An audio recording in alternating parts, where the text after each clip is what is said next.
We'll talk about the somatic etiology that your patient may suffer if they exhibit psychiatric or psychological disorders.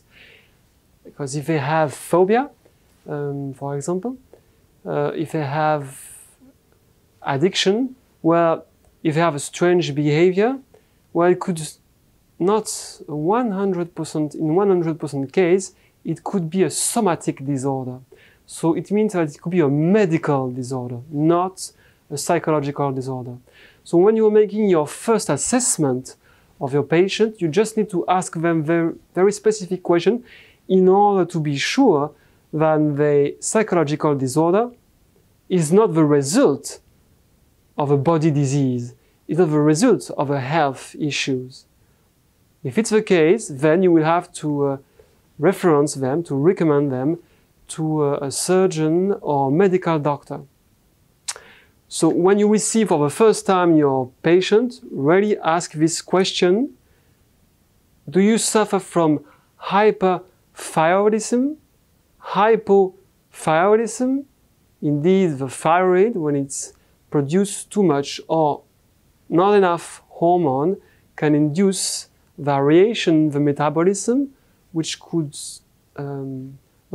which would increase anxiety and stress, while the treatment is just a medical treatment finally. It's the same for the parathyroid. If you ask them if they have a hyper or hypoparathyroidism, because if there is a disruption, a disorder, then it could produce psychological symptoms or psychiatric symptoms.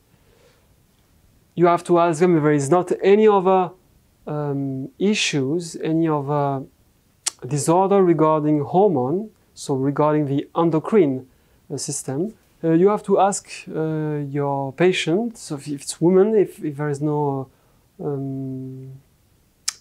period issue, or if there is a state of premenopause, because the change or the irregularity in the hormone distribution may induce also a psychological disorder, or may increase stress and anxiety, or humor, or mood.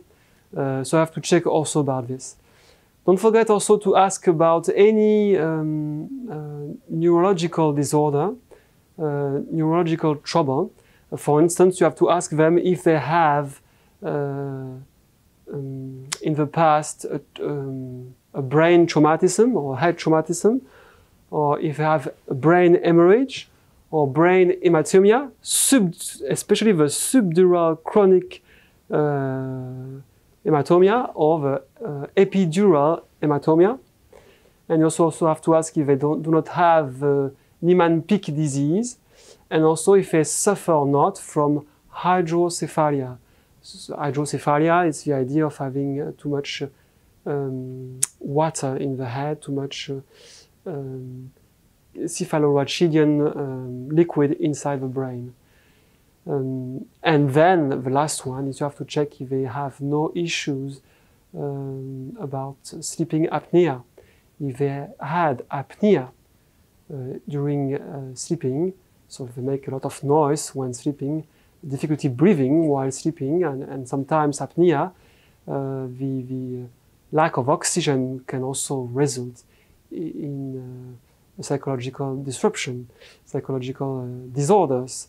So you have to check if the sleep is not disturbed by apnea, by pause in their breathing. You can ask the partner about this, because if it's the case, then they need to be referenced to a neurological ward in order to conduct some measure. Be really sure to ask all these questions, because it will be completely useless to use psychotherapy or virtual reality exposure therapy if the psychological symptoms is the result of a medical disorder or disease that could be resolved by using medical treatment or by using surgery.